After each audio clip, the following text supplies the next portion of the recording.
Բարև ձեզ, հարգելի ժողովուրդ, հարգելի գոլեգաներ, պացիենտներ և պացիենտների հարազատներ։ Այսօր ես կներկայացնեմ բժշկական մի кейս և վերլուծությունը այն մասին, թե ինչպես ենք աշխատում բժշկական դեպքերում, որովհետև շատ-շատերին քաջ ծանոթ է իմ քաղաքական վերլուծությունները, բայց դրանց տրամաբանությունը, էությունը ինչից է բխում, քչերը գիտեն, և հիմա ես կներկայացնեմ մի դեպք, նկարներով ցույց կտամ, կփորձեմ նկարները բացատրել,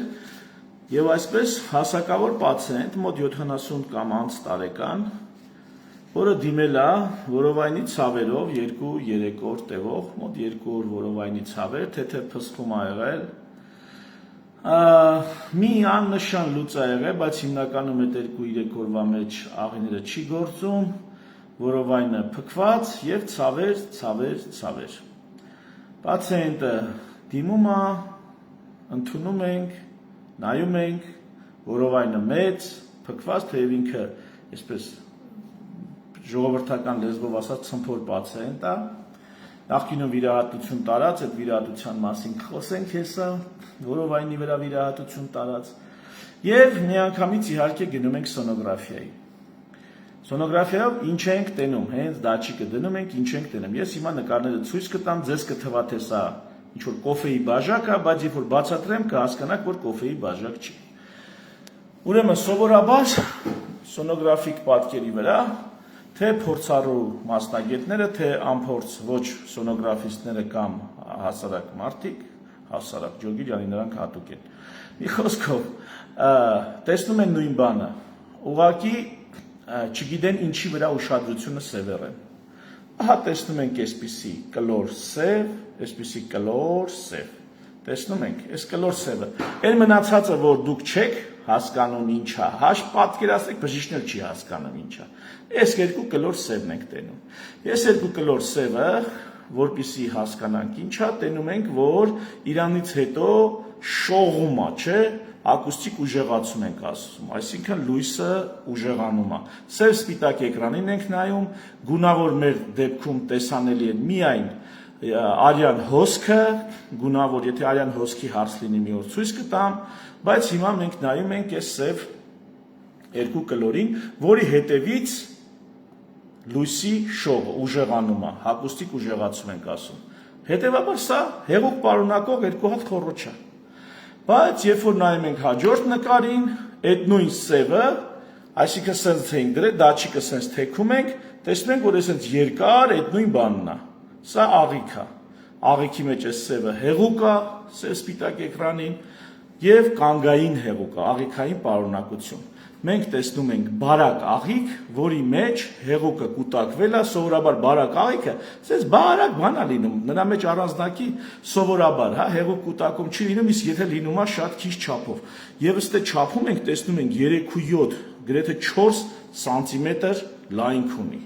4 սանտիմետր, սա նշանակում է կարճ, կոնկրետ աղիքային անանցանելիություն։ Իհարկե պետք է մի երկու բանի հետ զանազանենք, բայց այսպես եթե կրճատենք պատմությունը, աղիքային անանցանելիություն, այդ նույն բանը։ Երշիկը ոնց է, կտրում ես, կլոր է երևում։ Եթե երշիկը այսպես ուղիղ երկար կտրեմ, կստացվի այսպիսի պատկեր։ Աղիքային անանցանելիություն, լավ, գրեթե համոզված ենք, որ աղիքային անանցանելիությունն է, բայց հասակավոր մարդու մոտ աղիքային անանցանելիությունը դա շատ լուրջ նշան է, առաջինը մտածում ես, որ կարա ուռուցքով աղիքը փակված լինի։ Առաջի խնդիրը դա է։ Երկրորդ, սոնոգրաֆիան սովորաբար աղիները նայելու համար չի։ Իհարկե այս դեպքում պարզ երևում է, սա բարդ գործ չի դիագնոզել աղիքային անանցանելիությունը։ Բայց գտնել սա ուռուցքով է, ինչով է, պետք է շարունակես որոնել և պիտի հասկանաս, սա բարակ աղիքային անանցանելիություն է, թե հաստ աղիքային։ Այսինքն, օրգանիզմը ոնց է, 8 մետր աղիք է, վերևի մի մետրը կերակրափողն է, հետո ստամոքսը, հետո լավ 12 մատնի աղիք, հետի վերևի մի մետրը։ Վերջին մետր ու կեսը էդի հաստաղին։ Արանքում ինչ մնացնի 5 մետր 4.5 մետր էդի բարակ աղենա։ Հիմա պետք է հասկանաս, որ մասում անանցանելիությունը, որ համ վիրաբույժին օգնես, որ հետո իմանա այդ աղքային անանցանելիությունը ինչով է բացում, ոնց է բացում, վիրահատում է, չի վիրահատում։ Աղքային անանցանելիությունը լինում, որը մեխանիկական չի, այսինքն մեխանիկական արգելքով չի։ Աղքային անանցանելիություն կա, որը ուղղակի պարալիզվում է ինչ-ինչ պատճառով աղիք, հետի ուրիշ խոսակցությունը առանձին մի օր կքննարկին։ Եվ վերջին հաշվով ծանր բորբոքումներ կան, որոնք կարող աղիքային անանցանելիության տպավորություն թողեն, բայց ստեղ աղիքային անանցանելիությունը, համ հիվանդի պատմությունը, համ պատկերը, հիմա շարունակում ենք վերլուծել։ Տեսնենք ելի ինչ ենք տեսնում։ Սև սպիտակ էկրանին տեսանք, այսի կանգնած աղիքը։ Այստեղ էլի այդ կանգնած աղիքը եւ մի հատ առանձին աղեգալար։ Էս էլ ուրիշ աղեգալար է։ Այսինքն սենց աղեգալարները անանցանելիության վիճակում են։ Ստեղ ինչ ենք տենում։ Ստեղ տենում ենք, ստեղ ինչի համար եմ ես նկարն արել, այս երկու գիծը ռևերբերացիա է, ակուստիկ էֆեկտ է, արտեֆակտ է, իրականում սենց չի, ձայնային ալիքի ֆիզիկական երևույթներ են։ Այս գիծը, սա գազով լցված աղիք է։ Գազը ամբողջությամբ փակում է տեսադաշտը, սովորաբար գազը չի թողում, որպեսզի նայենք։ Այս նկարը ինչի համար եմ արել։ Շատ չէ, բայց երբեմն լավ կամ հաճախ չգիտեմ։ Մեր գոլեգաները գրում են աղիներում գազեր, աղիներում գազեր։ Աղիներում պիտի լինեն գազեր։ Նորմալ մարդու աղիներում լինում են գազեր։ Դա բնական է։ Բնական երևույթ է եւ սոնոգրաֆիկ դա որպես ինչ որ նկատելի խնդիր պետք չի ձևակերպել, թեև կտրում են երբեմն կամ հաճախ ձևակերպում են որպես աղիքային գազերը նկատելի խնդիր։ Իսկականից ավելորդ գազերը աղիքում, դրա մասին երևի մի օր առանձին կխոսանք, բայց ահա էս է աղիքում գազեր, որ օրինակ չի թողնում, որ ենթաստամոքսային գեղձը տեսնես, չի թողնում, որ մնացած գալարները նորմալ տեսնես, չի թողնում, որ ռեալ չի թողնում։ Այսինքն, երբ որ ինձ ասում են աղիքային գազեր, ես մտածում եմ, կարող է սուր պանկրեատիտ տա այդ հիվանդի մոտ ենթաստամոքսային գեղձի սուր բորբոքում, ծանր լուրջ խնդիր է։ Կարող է աղիքային անանցանելիություն, որ տենց գազեր են նկարագրում։ Եթե դրանք չի, պետք չի նկարագրել աղիքային գազեր։ Այսինքն, հարգելի գոլեգաներ ջան, այն որ աղիքային գազեր, մի թեթև հետազոտությունը դժվար է ընթանում, գրում ենք աղիքային գազեր, իրականում այս աղիքային գազերը, որ այսպես ասած քյորցնում է, ոչ մի բան չի թողում տեսնես։ Ամբողջ տեսադաշտը փակ, այս աղիքային գազը։ Եվ ես համոզված եմ սոնոգրաֆիկ գրած պատասխանների 99%-ում այսի չի։ Այլ մի հատ ուրիշ վիճակ, որ գրում են աղիքային գազեր։ Հələ որ բան ունենամ, դա ցույց կտամ։ Այս երկու գիծներ սա չկա իրականում, սա արտեֆակտ է։ Այսինքն ձայնային երևույթ է, որ բժիշկը պետք է իմանա եւ չշփոթի սրանց վրա դիագնոզ դնի։ Եվ այսպես, հաջորդ նկարը այդ նույն պացիենտի մոտ, այս էլ իր ստամոքսն է։ Այս ինչ ենք տենում, այս ամբողջը, եթե ուզում եք չափերը մասշտաբի իմանանք, այս երկու կետի միջև 1 սանտիմետր է։ Այսինքն այս մեծ կետից միջև այս կետը, մեծ կետը 5 սանտիմետր է։ Այստեղից այստեղ 10 սանտիմետր է։ Այստեղ նույնը, այստեղ, տեսեք, 0-ից 5, 10 սանտիմետր։ Այսինքն 12-15 սանտիմետրի չափով ստամոքսը ամբողջությամբ հեղուկով լցված։ Ինչու՞, որտեղ ստամոքսից ներքև կանգ է, անանցանելիությունը, հեղուկը այդպես կուտակվելով, բարձացել է, ստամոքսում կանգային վիճակ է առաջացել, եւ այս զանգվածն է, որ ստիպում է մարդուն փսխելու արդյունքում էսի է կուտակվում։ Մի խոսքով, էս էլ ստամոքսում վիճակը, էլի սև, մի քիչ որ նայեք, աչքերդ կսովորի, ժողովուրդ ջան, պատկերացրեք, էսի ստամոքսի պատ է երևում, այս սպիտակ գիծը ստամոքսի պատ է։ Այն մնացածը, որ ինչ որ անորոշություն է, մեր համար էլ անորոշություն։ Մենք էլ այդտեղ բան չենք տենում, ոնց որ դուք չեք տենում, այնպես էլ մենք չենք տենում։ Այս սպիտակ կետը ստամոքսային պարունակությունն է, ինչ որ sense նստվածքային ստամոքսային պարունակություն, այստեղ որ մի քիչ սեռի է։ Էսի մաքուր հեղուկ է արդեն։ Մի խոսքով, հիմա անցնենք հաջորդ նկարին։ Նույն անանցանության տրամաբանության մեջ։ Այս մարդու լեղապարկում քար կա։ Մոտավորապես 3.7-3.8 սանտիմետր, լավ կլորացնենք 4 սանտիմետր։ Այս մարդու լեղապարկում քար կա։ Այս քարը մեր պատմության հետ ոչ մի կապ չունի։ Այս օվալաձև տեսնում եք,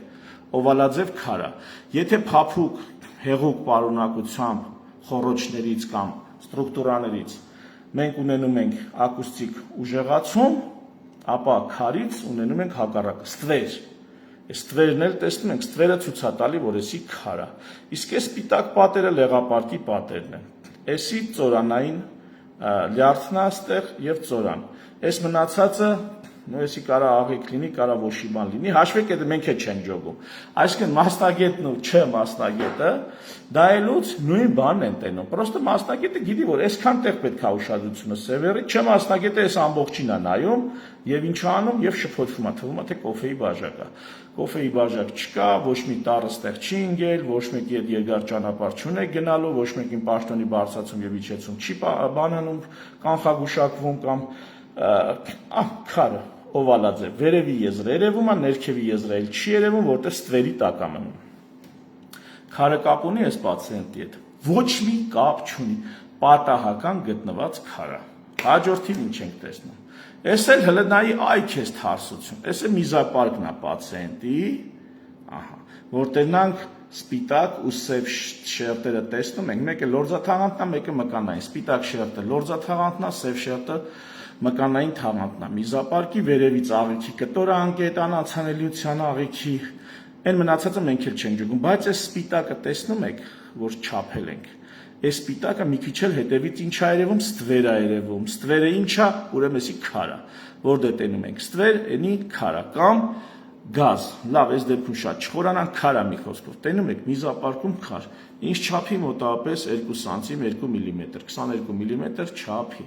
բայց դե տենում ենք մի հատ էսենց հյուսվածքային զանգված, էսի տեսանք, էս է լրացուցիչ պրոբլեմ, հյուսվածքային զանգված, հեսա հետ բացատրենք, ահա, էս ինչ է, հա, առաջ անցանք, հա, հլը տեսնեմ ստեղ որտեղ ունեմ, չեմ նկարել, հա, լավ, այդ հյուսվածքային զանգվածը, այս շարքի մեջ չկա, այս նկարների շարքի մեջ, այս հյուսվածքային զանգվածը, դա շագանակագեղձի ստեղ ադենոմա կա, ուռուցք կա, բարվորակ, գոնե վերջի տվյալներով բարվորակ,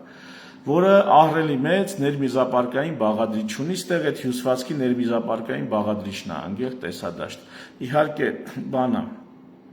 մի խոսքով հատույթը նկարի այնպես արված, որ ստեղ շագանակագեղձի բարվորակ գոյացությունն է, այսինքն այդքանը քիչ է, սա էլ վրադիր։ Ստեղ ինչ ենք ունենում, արդեն, հա, սա արդեն այդ պացիենտի մոտ ունենք նաև աճուկային ճողվածք։ Աչից ունենք աճուկային ճողվածք։ Աճուկային ճողվածքը, որ բացում ենք եւ սկսում ենք ուսումնասիրել, տեսնում ենք, որ աղիքն ու աճուկային ճողվածքը փոշտը ամբողջությամբ լցված է պարունակությամբ։ Այդ աճուկային ճողվածքը փոշտը աճուկից ներքև, երբ որ ուսումնասիրում ենք, տեսնում ենք, ահա այս պատկերը, ահա, սա էլ աղեգալար, սա աղեգալար է, էլի որպեսզի մասշտաբը հասկանանք մի սանտիմետր, եւ մեջը արդեն աղիքային պարունակություն, մաքուր հեղուկ չի, այլ հեղուկ սննդային կամ բանը աղիքային պարունակություն։ Էսի որ մի քիչ ավելի մանրամասն ենք նայում, տեսնում ենք հետևյալը, նայեք, այս հենց ուրեմն աղիքը գալիս է, գալարվում է, հետ է գնում։ Ստեղ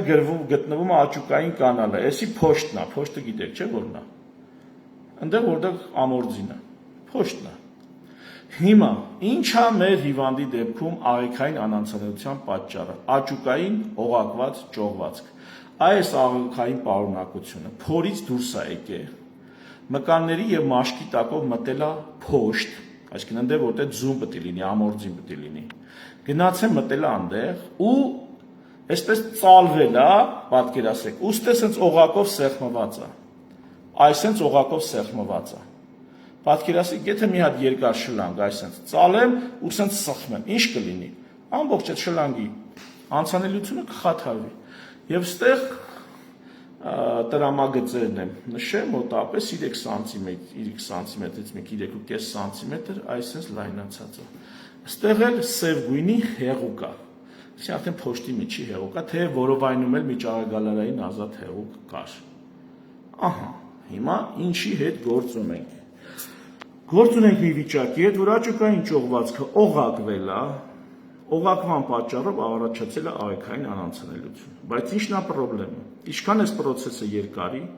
այնքան այս օղակված հատվածից դուրս մնացած աղեգալարները կարան գանգրենայի ենթարկվեն։ Կարան գանգրենա գիտեք որն է, փտախտ։ Սկզբում թթվածնի մատակարարումը խանգարվում է, թթվածնը քաղց է լինում, հետո առաջանում է մեռուկացում, հետո գանգրենա։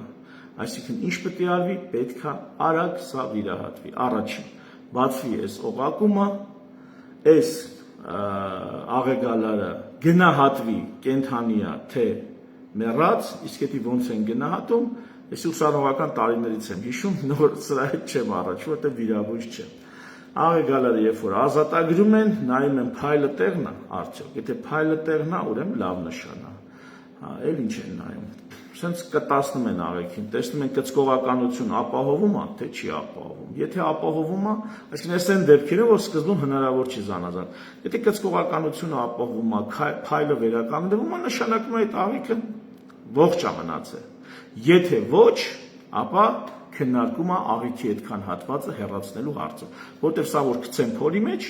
ու ինքը արդեն մեռուկացած լինի, վիրահատությունից հետո process-ը շարունակվելու է։ Process-ը խորանալու է, գանգրենան տարածվելու է, մնացած հատվածների վրա բորբոքում եւ այլ, վերջը, սա շատ վաղ վերջաբան, ողբերգական վերջաբան կարող ունենա։ Բայց դա արդեն վիրաբույժների խնդիրն է, իրանց կարևոր եւ անուրանալի մասնագիտության, այսպես ասած, մենաշնորհն է այս հարցերը գնահատել եւ լուծել։ Եվ մենք ինչ արեցինք։ Ստե դիագնոզը իմ համար ինչի էր մի քիչ խրթին, որովհետև ինքը նաև ունեցել էր ժամանակի պորտային ճողված, օղակված։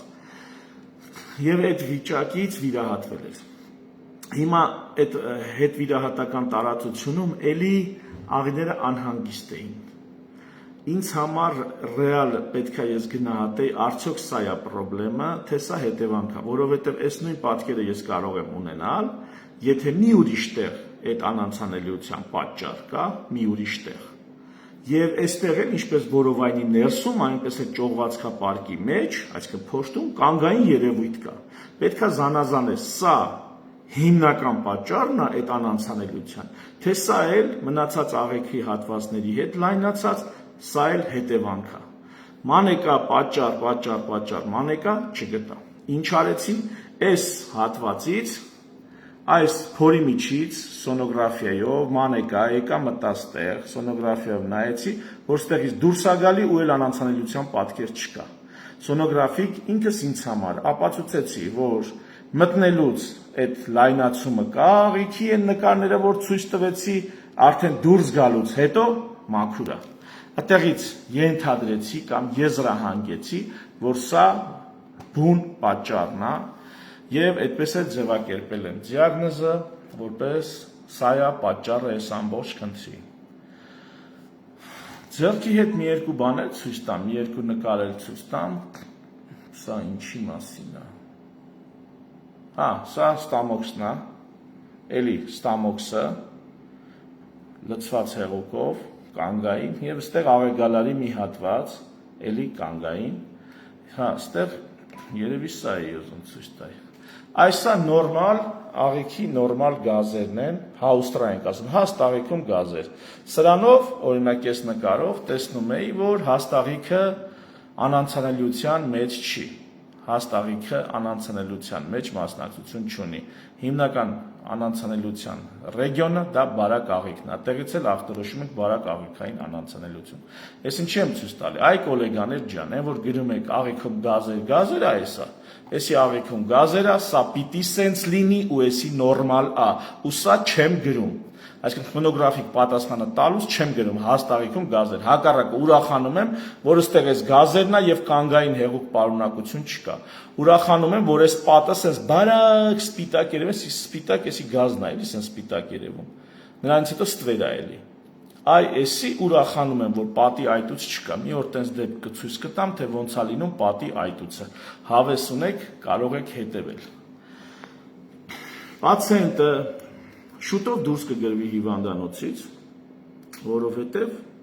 վիրահատել են, ամեն ինչ անցել է բարեհաջող, այս հարցը լուծել են, աղիքային գանգրենա չի եղել, վիրահատությունը լուրջ բարդություններ չի տվել, մի խոսքով այս հարցը սենց լուծվավ։ Այս ամբողջ գործողությունը 15-20 րոպեում է տեղի ունեցել։ Այս ամբողջ վերլուծությունը 15-20 րոպեում է տեղի ունեցել, հարգելի ժողովուրդ ջան։ Ահա այսպիսի խնդիրներ, այսպիսի հարցեր, այսպիսի պրպտումներ անելով բժշկություն ենք անում։ Մեր ուղեղը ահա այսպես է աշխատում։ Մենք ամեն քայլափոխի պետք է զանազանենք այն, ինչ թվացյալ է եւ այն, ինչ իրական է։ Ամեն քայլափոխի պիտի գտնենք բուն պատճառը եւ թվացյալ պատճառը։ Եվ բուն պատճառը գտնելուց հետո պետք է այդ պատճառը դիագնոզ անենք, զանազանենք հնարավոր այլ պատճառների հետ։ Եվ ամենակարևորը միշտ այդ հարցը մնում է. իսկ ինչ, եթե ես սխալվում եմ։ Եվ նույնիսկ վստահ դեմքով եզրահանգումը գրելուց,